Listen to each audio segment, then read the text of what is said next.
I think about cheating on my husband every 5 minutes.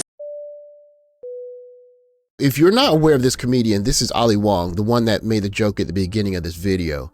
And she basically runs her comedy routine around being a disgruntled wife or disgruntled mother. So these are actual feature jokes from the Netflix site off of her special on there. And her advice for monogamous moms: people don't like it when women cheat, you know, and they really turn on because they feel betrayed, especially if you're a mom. It's too contrary to your wholesome, loving image. And that's why I'm trying to let all of you know now that I'm a real piece of, okay? I want you to really listen to me and understand this and believe me, so that you're not shocked or surprised, so that you don't abandon me when you see me on TMZ video with a video of my face getting fire hosed by Michael B. Jordan while I'm chant Wakanda Forever. So that's her kind of comedy. And the last joke is advice for immigrant women in their 80s. My mom doesn't understand. She can't relate to the feelings of wanting to fool around outside of marriage because she's an immigrant woman who was born in 1940. Her world is a lot smaller than mine. The only men my mother has had an actual conversation with are my brother and my dad. I, on the other hand, have met an entire cast of the Avengers, and I want all of them to, she says what she says. So this is her kind of comedy, which would make the next story not a big surprise. So before I get to the story, I want to remind you of an album that Jay-Z made called The Life and Times of Sean Carter, Volume 3.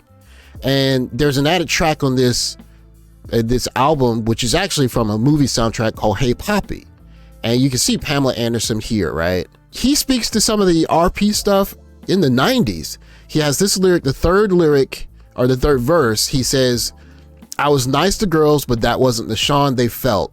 They said the coupe was all right, but they didn't like the seatbelt. I looked tight. They told me to loosen up, run a couple of lights, spank them, pull their hair, don't treat them so nice."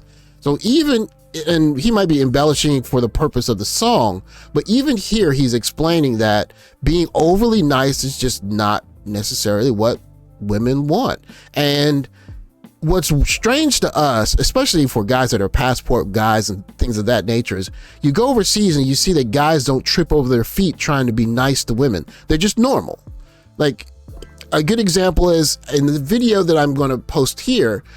This is when I explain what women do for, you know, guys of White Day in Japan, or Valentine's Day. And White Day, the month later, is guys will go and buy chocolate and give chocolate to the women that gave them chocolate, and that's it, done. Valentine's Day over.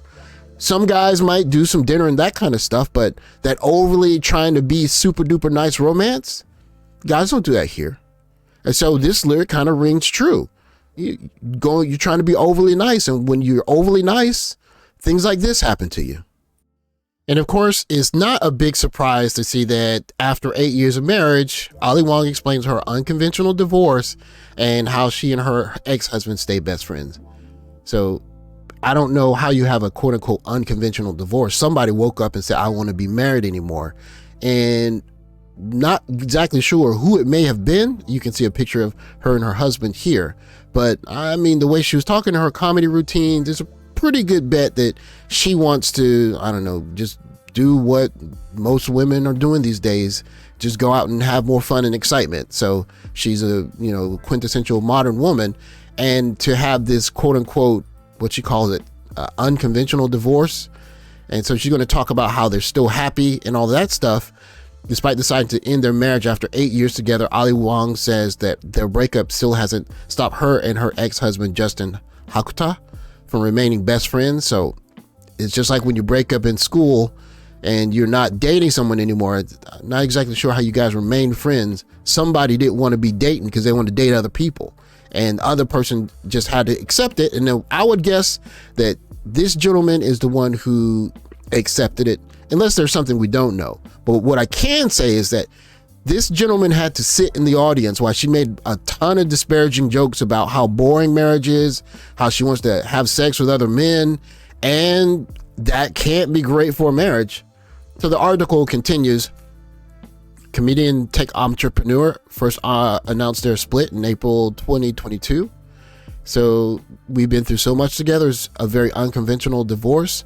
And on the day of her conversation from an outlet, for example, she had just come from a game of pickleball with Hakuta and said that they will be joining her on the summer tour. I guess he's going to travel with her while she's touring. I wouldn't advise that.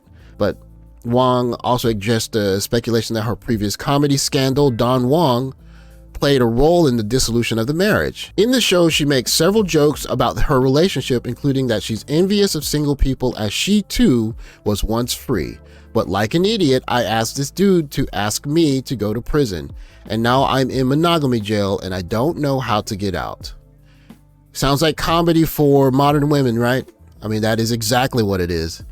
And she continues, but then it was kind of cool about the announcement was that she didn't have to tell her friends.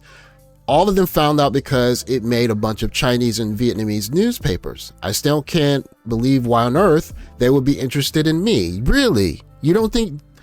Because if they send their people, their young ladies to America, that's what's going to happen to them. They're going to start thinking like this. And they're going to bring that culture back to their countries, and they don't want that. That's why Chinese and Vietnamese papers would cover that. They're trying to keep their society running, unlike what we're seeing now. So this is going to be another example of what being too nice will get you. Okay, no, but can we talk about this one, y'all? Sorry to this male. I don't know him personally, but this video reeks of nice guy syndrome. Here's the thing. Women aren't denying kind gestures just all willy-nilly like that. Her immediate reaction to you getting flowers is to ask, why did you get flowers? That raises a couple of questions to me. The first question being, prior to buying said flowers, did you ask if she even likes flowers? Because I don't care how kind of a gesture buying someone flowers is. If that person does not like flowers, it's not going to be perceived well, okay? Second question is, if you didn't ask her about flowers, her favorite flower, or anything of the sort, why not? Because if your intent was really about trying to be kind and impress her, why didn't you seek out information to impress her in the most accurate way possible? So were you really trying to make her happy or just trying to make you look good? So your initial reaction to what she said might be, oh, women don't appreciate things anymore. But she's actually being honest here in a good way, because she's saying that you have ulterior motives for being overly nice.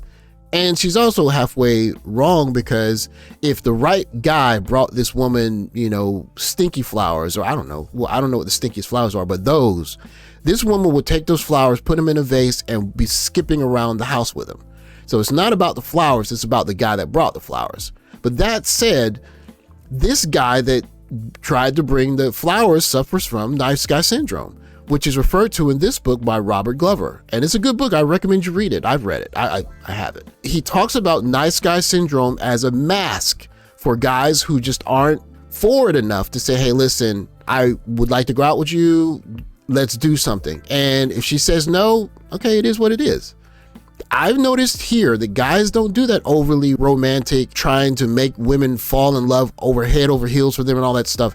Just like I spoke about White Day, guys that got chocolate on Valentine's Day are going to go buy some chocolate. They're going to give the chocolate back to the young ladies, and that's Valentine's Day done. Boom, done. And for people that romantic relationships, they might go out to eat or do something like that, but I don't walk around here seeing guys with guitars serenading young ladies or stuff like that. They're not socialized the way that we are. And it would be good for us to get rid of some of that extra socialization that has us overly trying to romanticize young ladies, especially ones that aren't interested in us. Make your intentions known, be borderline aloof.